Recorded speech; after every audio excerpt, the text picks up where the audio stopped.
గడ్డ మీద ఈ ఎన్నికల్లో ఏ జెండా ఎగిరిపోతోంది? పుష్పా శ్రీవాణి ఈసారి హ్యాట్రిక్ కొడతారా లేదా? వైఎస్ఆర్ కాంగ్రెస్ పార్టీ కంచుకోటను బద్దలు కొట్టడం ఎవడి తరం కాదా? జగన్ పథకాలు ఆంధ్ర ఒరిస్సా సరిహద్దుల్లో అద్భుతాలు సృష్టించాయా? దశాబ్దాలుగా పట్టి పీడిస్తున్న సమస్యలను పుష్పా శ్రీవాణి పరిష్కరించారా లేదా? తరతరాలుగా వెనుకబడ్డ గిరిజన గూడాల్లో వెలుగులు వికసించాయా లేదా? అభివృద్ధితో చరిత్ర తిరగరాసారా లేదా? భవిష్యత్తుకు బాటలు పడ్డాయా లేదా? కురుపాం నియోజకవర్గంలో ఈ ఎన్నికల్లో విజయం సాధించేది ఎవరు? Let's watch the story.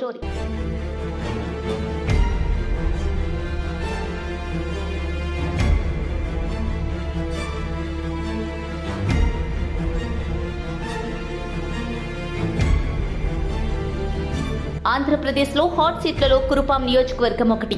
Andhra Orissa సరిహద్దుల్లో ఉన్న ఈ నియోజకవర్గం పార్వతీపురం మన్యం జిల్లాలో ఉంది. మాజీ ఉప ముఖ్యమంత్రి పుష్పా శ్రీవాణి ఈ నియోజకవర్గం ఎమ్మెల్యే. 2 సార్లు గెలిచిన పుష్పా శ్రీవాణి ఈసారి హ్యాట్రిక్ కోసం ప్రయత్నిస్తున్నారు. కురుపాం నియోజకవర్గం అంటే వైఎస్ఆర్ కాంగ్రెస్ పార్టీకి కంచుకోట. ప్రతిపక్షంలోనూ అధికార పక్షంలోనూ ఇక్కడ గెలిచింది పుష్పా శ్రీవాణి మాత్రమే. వైఎస్ఆర్ కాంగ్రెస్ పార్టీ ఆవిర్భవించినప్పటి నుంచి శత్రుచర్ల పరీక్షిత్ రాజ్ ఈ ప్రాంతంలో వైఎస్ఆర్ కాంగ్రెస్ జెండాను రెపరెపలాడిస్తూనే ఉన్నారు. జగన్ విధేయులుగా కరడు కట్టిన వైఎస్ఆర్ కాంగ్రెస్ వాదులుగా ఉన్న శత్రుచర్ల పరీక్షిత్ రాజు, పుష్పా శ్రీవాణిలు ఈసారి విజయం నల్లేరు మీద నడకే అంటున్నారు. ఈ నియోజకవర్గంలో కూటమి నుంచి, టీడీపీ నుంచి జగదీశ్వరి పోటీ చేస్తున్నారు. సమర్థత, పనితీరు, మాట తీరు, సామర్థ్యం, వాక్చాతుర్యం, ప్రజాదరణలో పుష్పా శ్రీవాణితో ఈమె పోటీ పడలేరన్నది అక్కడి ప్రజల మాట. అటు అసెంబ్లీలో అయినా, ఇటు బహిరంగ సభల్లో అయినా పుష్పా శ్రీవాణి ప్రసంగాలు, మాట తీరుతో ఆకట్టుకుంటారు. కానీ ఆమె ప్రత్యర్థి జగదీశ్వరి మాత్రం కనీసం తన నియోజకవర్గంలోని సమస్యల కోసం కూడా మాట్లాడలేరు అని తెలుగుదేశం పార్టీ కార్యకర్తలే అంగీకరిస్తున్నారు. చంద్రబాబు పర్యటనలలో సైతం తన నియోజకవర్గం సమస్యలేంటో చెప్పలేని పరిస్థితి. ఇలాంటి తరుణంలో ఈసారి ఎన్నికల బరిలో పుష్పా శ్రీవాణితో జగదీశ్వరి పోటీ పడుతున్నారు. టీడీపీకి ఈ నియోజకవర్గంలో 3 పార్టీల పొత్తు తప్ప ప్రత్యేకంగా ఎలాంటి బలాలు లేవు. టీడీపీ ఈ నియోజకవర్గంలో తాము చేసిన అభివృద్ధి మార్కేంటో బలంగా చెప్పలేకపోతోంది.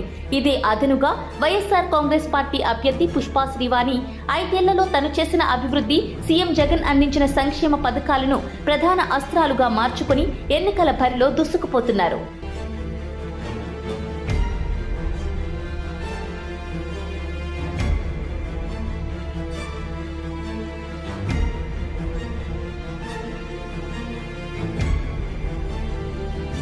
పుష్పా శ్రీవాణి వైఎస్ఆర్ కాంగ్రెస్ పార్టీ నుంచి 2వ ఎమ్మెల్యేగా 2019లో విజయం సాధించారు.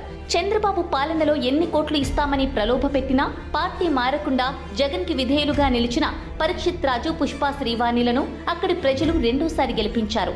జగన్ కూడా ఆ విధేయతను గుర్తించి మొట్టమొదటి గిరిజన ఉప ముఖ్యమంత్రిగా అవకాశం ఇచ్చారు. 2.5 ఏళ్లు మంత్రిగా, మరో 2.5 ఏళ్లు ఎమ్మెల్యేగా కురుపాం నియోజకవర్గానికి చేసిన అభివృద్ధి, అందించిన సంక్షేమమే ఇప్పుడు తనను 3వసారి గెలిపిస్తుందని ధీమా వ్యక్తం చేస్తున్నారు పుష్పా శ్రీవాణి. దేశానికి స్వాతంత్ర్యం వచ్చినప్పటి నుంచి రోడ్డు సదుపాయం లేని, బస్సు సౌకర్యం లేని గ్రామాల సమస్యలను తీర్చడం దగ్గర నుంచి కలలో కూడా ఊహించని రీతిలో గిరిజన ఇంజనీరింగ్ కళాశాల, మెడికల్ కళాశాలను తీసుకొచ్చి మన కురుపాం నియోజకవర్గాన్ని అభివృద్ధి పదంలో నిలిపేందుకు ప్రయత్నించానని చెప్తున్నారు పుష్పా శ్రీవాణి. ముఖ్యమంత్రి వైఎస్ జగన్మోహన్ రెడ్డి గారి పాలనలో ఈ కురుపాం చరిత్రలో ఎన్నడూ లేని విధంగా తన నియోజకవర్గంలో 90% పైగా కుటుంబాలకు కులాలు, పార్టీలు, మతాలు, రాజకీయాలకు అతీతంగా సంక్షేమాన్ని అందించాం. అక్షరాల 1700 కోట్ల రూపాయలను సంక్షేమ పథకాల రూపంలో అందించామని లెక్క చెప్తున్నారు పుష్పా శ్రీవాణి. అవినీతికి తావు లేకుండా ప్రజలకు సేవ చేసినందుకు, పథకాలను అందించినందుకు 3వసారి కూడా వైఎస్ఆర్ కాంగ్రెస్ పార్టీని గెలిపిస్తారని పుష్పా శ్రీవాణి ధీమా వ్యక్తం చేస్తున్నారు.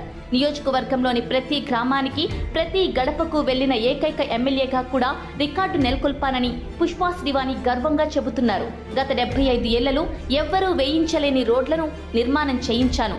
R&B, పంచాయతీరాజ్ శాఖల ద్వారా 200 కోట్ల రూపాయలతో రోడ్ల నిర్మాణం చేయించానని రోడ్ల చిట్టా చదువుతున్నారు.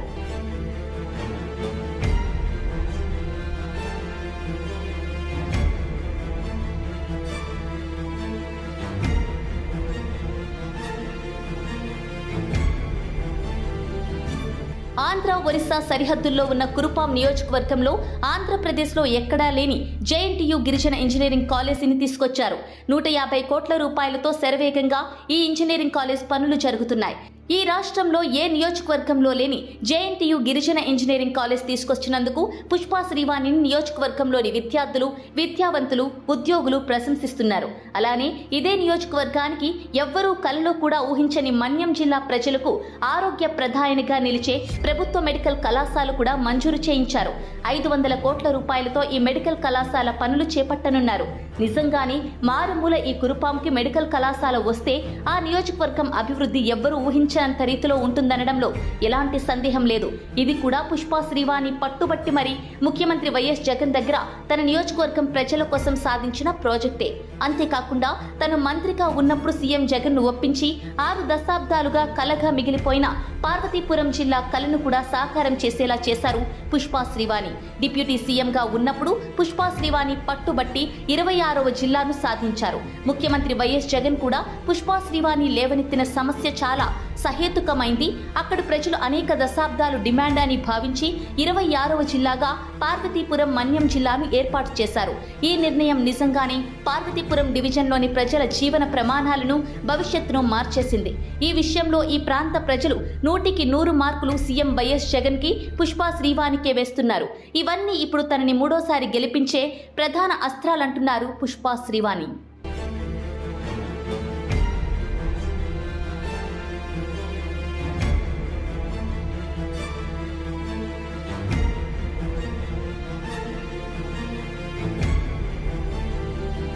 తన హయాంలో జరిగిన రోడ్ల నిర్మాణం కురుపాం నియోజకవర్గంలో ఏ ప్రభుత్వంలోనైనా జరిగిందా చెప్పండంటూ ప్రతిపక్ష తెలుగుదేశం పార్టీకి సవాల్ చేస్తున్నారు పుష్పా శ్రీవాణి. ఇప్పటికే తెలుగుదేశం పార్టీ వాళ్ళు ఆ సవాల్ను స్వీకరించే ధైర్యం చేయలేకపోయారు. తనపై అవినీతి ఆరోపణలు చేసి టీడీపీకి దమ్ముంటే నిరూపించండని కూడా సవాల్ చేశారు పుష్పా శ్రీవాణి. ఆ సవాల్కి కూడా సమాధానం చెప్పలేక టీడీపీ నాయకులు పారిపోయారు. రాష్ట్ర వ్యాప్తంగా జరిగిన అభివృద్ధి పనులను కూడా తన నియోజకవర్గంలో ఇంకా ఎక్కువ చేసి చూపించానని చెప్తున్నారు. నాడు నేడు ద్వారా కనీవిని ఎరుగని రీతిలో 300 ప్రభుత్వ పాఠశాలలను 80 కోట్ల రూపాయలతో అభివృద్ధి చేసుకున్నాం. మారుమూల పల్లెల్లోని పిల్లలు ఈ రోజు ప్రపంచ స్థాయి విద్యను అందుకునేందుకు కృషి చేస్తున్నాం. 80 కోట్ల రూపాయలను మన పాఠశాలల అభివృద్ధికి ఖర్చు చేయడం ఈ కురుపాం చరిత్రలో ఎన్నడైనా చూసారా? కనీసం విన్నారా? ఎవరైనా నిరూపించండని టీడీపీకి సవాల్ చేస్తున్నారు పుష్పా శ్రీవాణి. అంతేకాక చినమేరంగి, కురుపాం, గుమ్మలక్ష్మీపురం, కొమరాడ జూనియర్ కాలేజీలను కూడా అభివృద్ధి చేసుకున్నాం. నాణ్యమైన వైద్యం అందించేందుకు మెడికల్ కాలేజీని సాధించడం ఒకెత్తైతే భద్రగిరి సిహెచ్సికి 9 కోట్ల రూపాయలతో కొత్త భవనం నిర్మించాం. కురుపాం సిహెచ్సికి 3 కోట్ల రూపాయలతో అదనపు భవనం నిర్మించుకున్నాం. దుడ్డుకల్లు, మాదలింగ, రేకిడి, రావివలస, జియమ్మ వలస, ఆర్ఆర్బీపురం, తాడికొండ, మొండెంకల్లు, నీలకంఠాపురం ప్రాథమిక ఆరోగ్య కేంద్రాలను అభివృద్ధి చేశామని బల్ల గుద్ది మరీ చెప్తున్నారు. ఇంతకంటే అభివృద్ధి కురుపాం చరిత్రలో ఎవ్వరైనా చేశారా?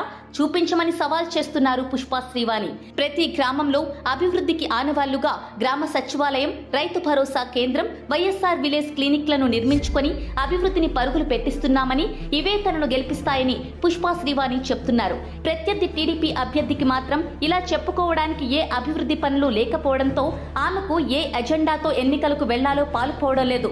మరి ప్రజలు ఈ ఎన్నికల్లో ఏం తీర్పునిస్తారు? ఏప్రిల్ 4న తేలిపోనుంది.